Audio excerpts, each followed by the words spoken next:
오늘 여러분들과 함께 나눌 은혜의 말씀의 제목, 은혜 또 은혜입니다. 하나님께서 우리에게 베풀어 주신 은혜는 하늘의 별들과 같습니다. 그 숫자를 헤아릴 수 없기 때문입니다. 그 크기도 측량할 수 없기 때문입니다. 멀리서 바라볼 때에는 아주 작은 반짝이는 별이지만 그 별에 가까이 가 있으면 이 지구보다도 수백 배, 수천 배 더 큰 별들이 있습니다. 뿐만 아니라 하늘에 골고루 퍼져 있는 그 균형 잡힌 아름다움도 우리가 다 묘사할 수가 없습니다. 우리가 받은 은혜 가운데 가장 큰 은혜는 구원의 은혜입니다. 죄로부터 우리를 구원하시고 멸망받을 우리들을 살려주시고 하나님 자녀를 삼아주신 은혜입니다. 그러나 하나님께서는 우리를 한번 구원하시는 것으로 만족하시지 않습니다. 계속해서 우리를 돌보십니다. 가장 불효한 자식은 부모에게 나한테 해준 것이 뭐 있어요? 낳기만 하면 다예요 하는 자식입니다. 그들은 매일 매순간 사람 노릇할 때까지 돌보아 주신 부모의 은혜는 눈에 띄지 않습니다. 매일 먹이고 입히고 치료하고 위로하고 지혜와 용기를 주신 부모의 수고는 숫자에 넣지 않습니다. 요즘 자식들이 그런 것만이 아닙니다. 인류는 모두 다 그 시대를 지날 무렵에는 똑같은 불효하는 자녀처럼 해준 것이 뭐 있느냐고 부모의 가슴을 아프게 한 적들이 있습니다.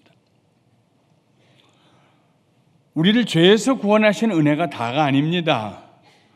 우리를 하나님의 자녀 삼으시고 날마다 돌보아 주시는 은혜도 있습니다.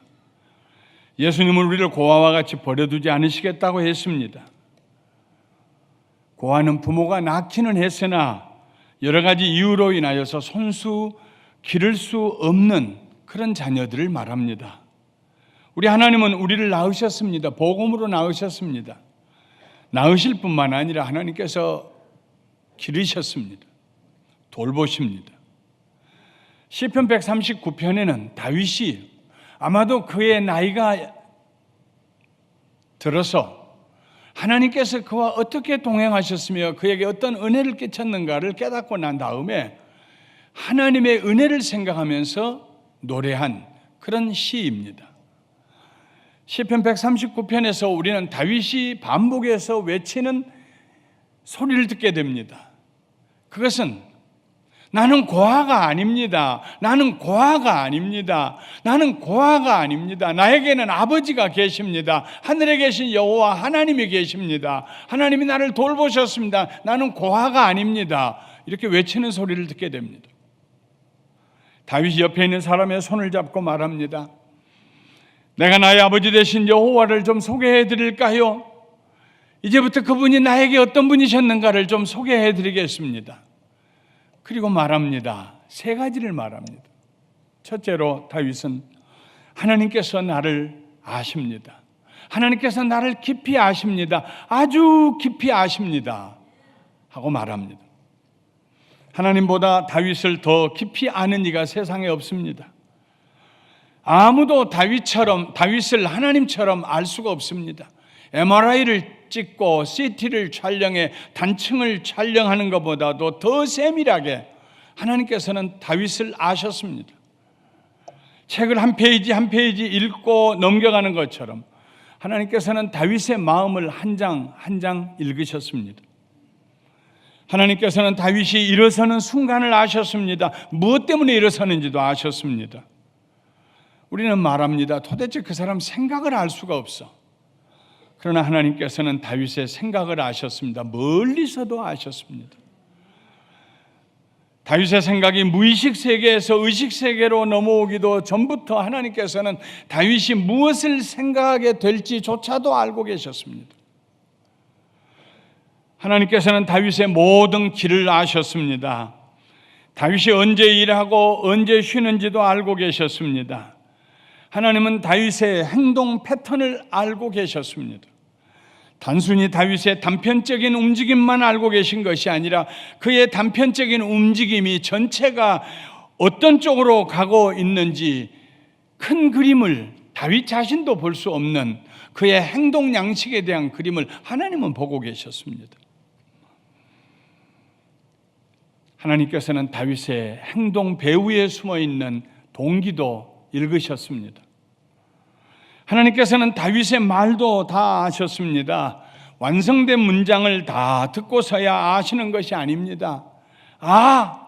하는 소리를 듣고도 왜 그렇게 다윗이 놀라는지, 왜 그렇게 감탄하는지, 왜 그렇게 한탄하는지 하나님은 다 아셨습니다. 다윗이 말하기도 전에 그가 무슨 말을 할 것인지 하나님은 이미 알고 계셨습니다. 하나님께서 다윗의 앞뒤를 둘러싸시고 안수하십니다. 마치 두려워 떨며 슬픔으로 흐느끼는 아이를 엄마가 가슴에 꼭 껴안아 주는 것처럼 하나님께서 다윗을 껴안아 주십니다. 하나님의 가슴에 묻혀서 다윗이 만드는 작은 소음이나 작은 움직임 하나까지도 하나님께서 다 느끼시고 이해하십니다. 하나님께서 우리들의 모든 것을 아시고 계신다고 생각할 때 우리는 몇 가지 다른 반응을 보일 수 있습니다. 우선 사생활이 노출되었다는 불쾌한 생각을 금할 수 없을 것입니다. 자기 속이 다 드러내 보였기 때문에 불안하기도 할 것입니다. 완전하다고 큰 소리 쳤는데 부족한 것이 드러나서 부끄럽기도 할 것입니다. 하나님, 아무리 하나님이라도 그러시지요. 내 사생활도 좀 인정해 주세요. 나도 프라이버시가 있잖아요, 하나님. 아마 이렇게 하나님께 대어들지도 모릅니다. 그러나 하나님을 아버지로 모시고 사는 사람은 하나님이 자기를 아신다, 나보다 더 잘 아신다, 내가 나를 알기 전에도 나를 아신다, 하나님이 나를 아신다는 그 감격스러운 그 순간에 하나님 앞에 우리는 감사하면서 노래할 것입니다. 은혜입니다, 하나님. 은혜 위에 은혜입니다. 다윗이 말했습니다. 이 지식이 내게 너무 기이하니 높아서 내가 능히 미치지 못하나이다. 너무 하나님의 지식이, 나를 그렇게 아시는 하나님의 그 지식이 너무나 커서 내가 거기에 이를 수가 없습니다. 다윗은 이런 얘기를 하고 싶었을 것입니다. 나의 하나님께서 나를 아십니다. 나보다 더 깊이 나를 아십니다. 내 자신이 나를 속일 수는 있어도 하나님을 속일 수는 없습니다. 하나님께서 나를 아시기 때문에 나는 안전합니다. 그가 나를 바른 길로 인도하실 것이기 때문입니다. 그의 선하심과 인자하심이 나를 인도해 가실 것입니다. 하나님께서 나를 다 아시기 때문에 나는 구태여 내 자신에 대해서 변명할 필요가 없습니다. 나는 자유합니다.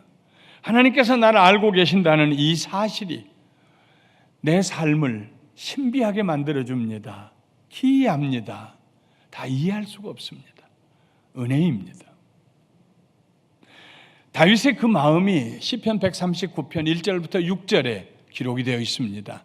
우리 큰 목소리로 한번 함께 읽어보도록 하겠습니다. 여호와여, 주께서 나를 살펴보셨으므로 나를 아시나이다. 주께서 내가 앉고 일어섬을 아시고 멀리서도 나의 생각을 밝히 아시오며 나의 모든 길과 내가 눕는 것을 살펴보셨으므로 나의 모든 행위를 익히 아시오니 여호와여, 내 혀의 말을 알지 못하시는 것이 하나도 없으시니이다. 나의 앞뒤를 둘러싸시고 내게 안수하셨나이다. 이 지식이 내게 너무 기이하니 높아서 내가 능히 미치지 못하나이다. 다윗은 하나님이 자기를 알고 계신다는 이 진리로 인하여서 만족했습니다. 사람들에게 새삼스럽게 인정받을 필요가 없었습니다. 사람들이 자기를 이해해 주지 않는다고 안달복달할 필요도 없었습니다. 이것이 다윗이 누리는 평안이었습니다. 고아는 이런 평안을 누릴 수가 없습니다. 자기를 알아줄 사람이 없습니다. 알아줄 부모가 없습니다. 알아줄 형제가 없습니다. 하나님께서는 우리를 고아와 같이 두지 아니하십니다. 우리 아버지가 되시고 우리를 자녀 삼으셨습니다. 하나님이 여러분을 알고 계십니다. 아시고 또 아십니다. 은혜요 또 은혜입니다. 할렐루야. 다윗은 둘째로 이렇게 말합니다. 하나님은 결코 나를 혼자 두시는 법이 없습니다. 하나님은 결코 나를 혼자 놔두시는 법이 없습니다. 자식을 혼자 두는 부모가 누가 있습니까? 어린 자식을, 아직 걸음마도 못하는 자식을 혼자 두는 부모가 누가 있습니까? 차 위에다가 얹어놓고 양복 벗어서 넣어놓고 차 문 닫고 그리고 운전해서 가는 아버지가 누가 있습니까? 어떻게 그 아이에게서 눈을 뗄 수가 있습니까? 다윗은 자주자주 그의 인생에 하늘에 올라갈 때가 있었습니다. 아무도 없는 들판에서 양을 치다가 사자와 곰을 쳐서 죽일 때 그 시체를 끌고 집에 들어와서 자랑스럽게 부모와 형제들 앞에 내놓을 때 그는 하늘에 올라가 있었습니다. 구피트 장신의 골리앗을 쳐서 이길 때 그는 하늘에 올라가 있었습니다. 블레셋 사람들을 비롯하여 수많은 전쟁에서 이기고 돌아올 때마다 다윗은 하늘에 올라갔습니다. 그때마다 하나님께서 하늘에서 다윗을 만나 주셨습니다. 어떤 일에 성공하고 승리했을 때 느끼는 희열, 마치 하늘에 올라간 것처럼 둥둥 떠 있는 그 느낌 자체가 잘못된 것은 아닙니다.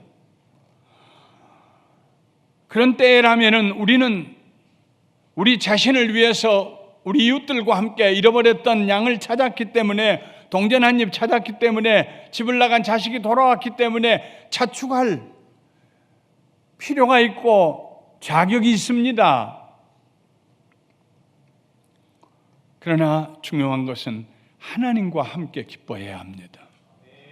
하나님께 먼저 감사와 영광을 돌려드려야 합니다. 하나님 없이 하늘에 올라가면 위험합니다.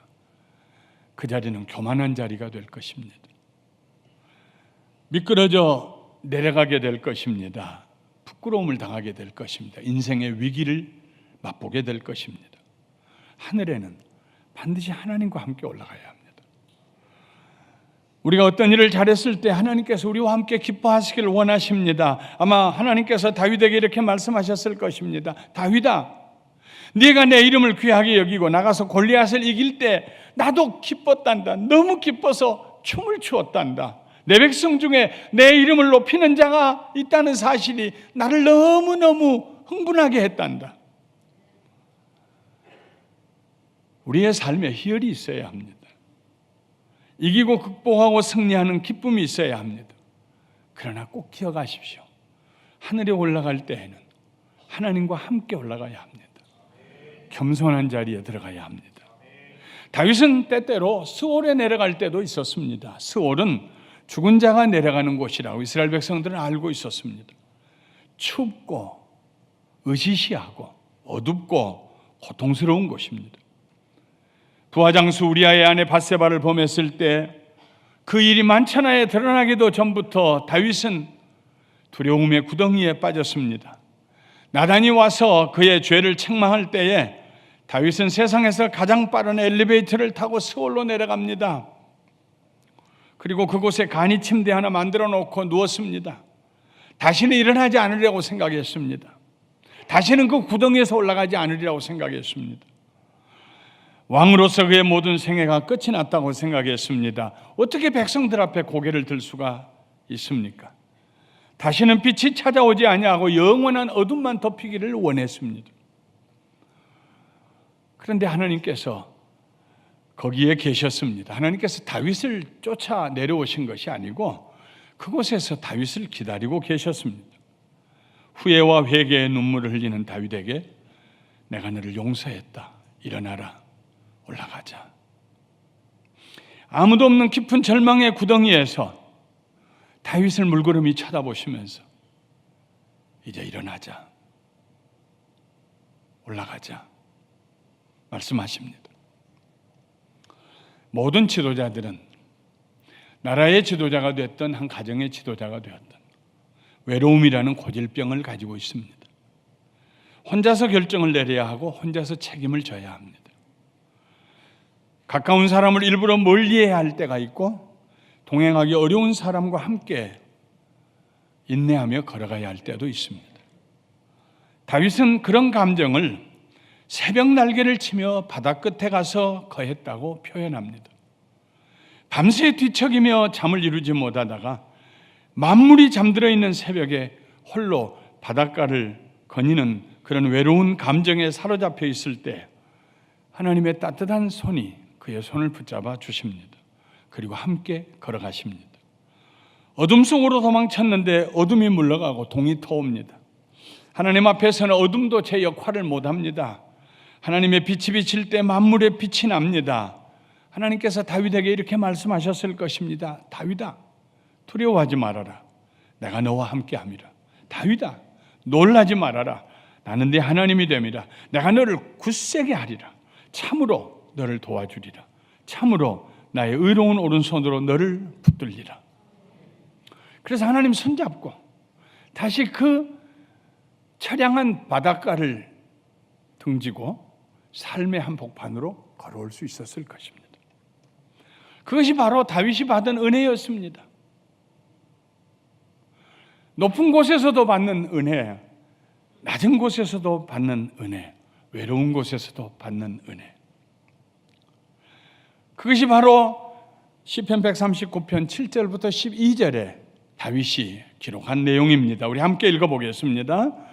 내가 주의 영을 떠나 어디로 가며 주의 앞에서 어디로 피하리까?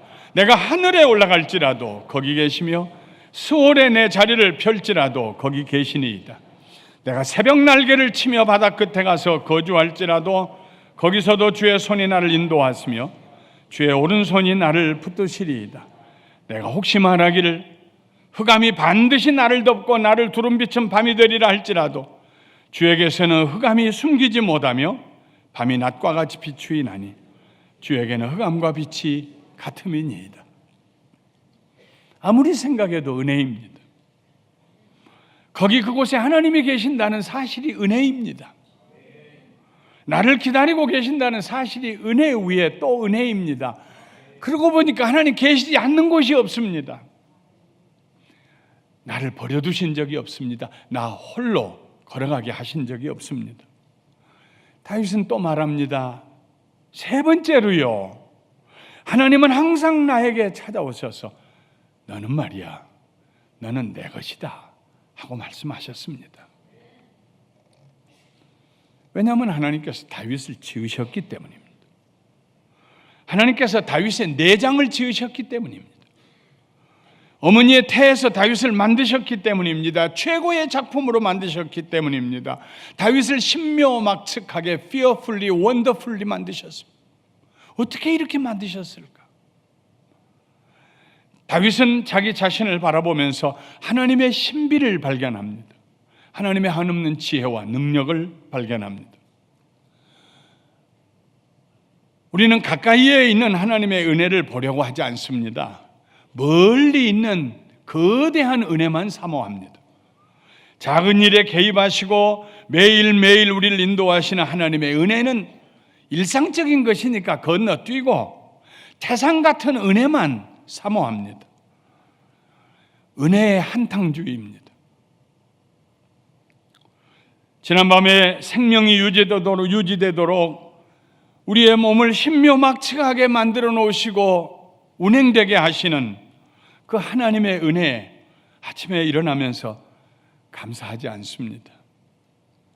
그 대신에 그날 모든 걱정이 밀려오는, 일어나자마자 머리를 터질 것 같이 밀려오는 그 모든 걱정이 단숨에 다 해결되고 모든 소원이 일시에 다 이루어지기를 바라면서 하루를 시작합니다.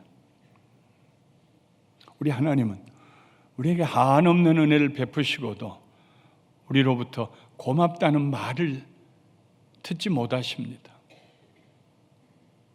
가슴에 손을 얹고 하나님, 지난밤에 이 심장이 멈추지 않고 뛰게 해주셔서 감사합니다.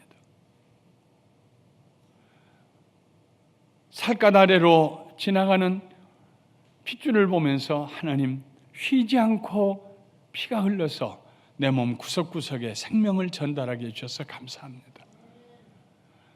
우리가 감사할 일이 얼마나 많습니까? 고마운 일이 얼마나 많습니까? 우리는 늘 감사할 줄 모르는 자식처럼 하나님, 나를 위해서 해주신 일이 뭐 있습니까? 하고 묻습니다. 그러나 다윗은 그를 향해 가지고 계신 하나님의 보배로운 생각들을 발견합니다. 하나님께서 자기를 위하여 쌓아두신 보배로운 생각들, 자기 인생에 다 사용할 수 없는 끝없는 하나님의 셀 수 없는 생각들, 그 하나님의 보배로운 계획들을 보며 감사를 드립니다. 하루는 하나님의 보배로운 생각, 자기를 위해서 예비하시고 준비하신 보배로운 계획들을 한번 헤아려 보기로 작정을 했습니다. 그런데 헤아리다가 그만두었습니다. 너무 많아서. 사랑하는 성도 여러분, 살면서 우리를 향해서 가지신 하나님의 보배로운 생각이 너무나 많아서 두 손 들고 하나님 더 헤아릴 수가 없습니다. 감사하고 감격하게 되시기를 주님의 이름으로 축원합니다. 그것이 바로 시편 139편 13절부터 18절에 있는 말씀입니다. 우리 함께 읽어보도록 하겠습니다. 주께서 내 내장을 지으시며 나의 모태에서 나를 만드셨나이다. 내가 주께 감사하오면 나를 지으심이 심히 기묘하심이라. 주께서 하시는 일이 기이함을 내 영혼이 잘 아나이다. 내가 은밀한 데서 지음을 받고 땅의 깊은 곳에서 기이하게 지음을 받은 때에 나의 형체가 주의 앞에 숨겨지지 못하였나이다. 내 형질이 이루기 전에 주의 눈이 보셨으며 나를 위하여 정한 날이 하루도 되기 전에 주의 책에 다 기록이 되었나이다. 하나님이여, 주의 생각이 내게 어찌 그리 보배로우신지요, 그 수가 어찌 그리 많은지요. 내가 세려고 할지라도 그 수가 모래보다 많도소이다. 내가 깰 때에도 여전히 주와 함께 있나이다. 다윗은 하나님의 은혜를 보았습니다. 자기를 챙겨주시는 은혜, 자기보다도 자기의 미래를 더 챙겨주시는 하나님의 은혜,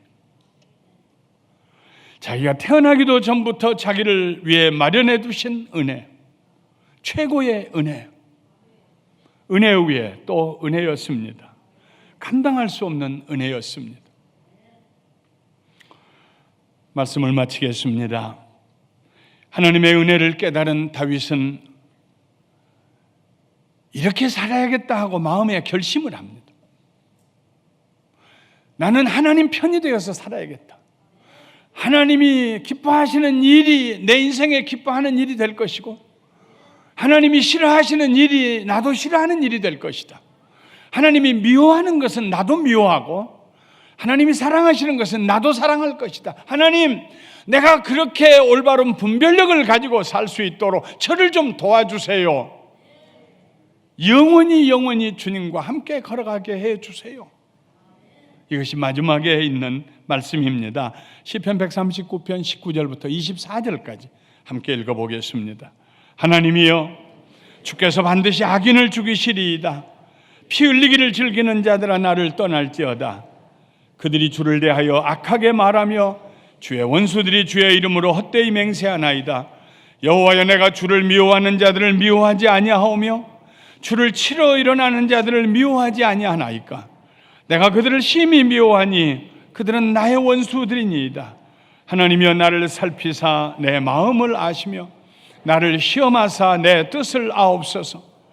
내게 무슨 악한 행위가 있나 보시고 나를 영원한 길로 인도하소서. 하나님과 함께 영원한 길로 영원한 세계 속을 향하여서 걸어가겠다는 결심입니다. 하나님께서 애굽에서 이스라엘 백성들을 구출하여 내셨습니다. 기적적으로 구출하여 내셨습니다. 홍해를 갈라서 건너게 하셨습니다. 40여 년 사는 동안의 광야에서 만나와 메추라기를 공급해 주셨습니다. 놀라운 구원의 역사였습니다. 이스라엘 백성들은 그 출애굽 사건을 기념했습니다.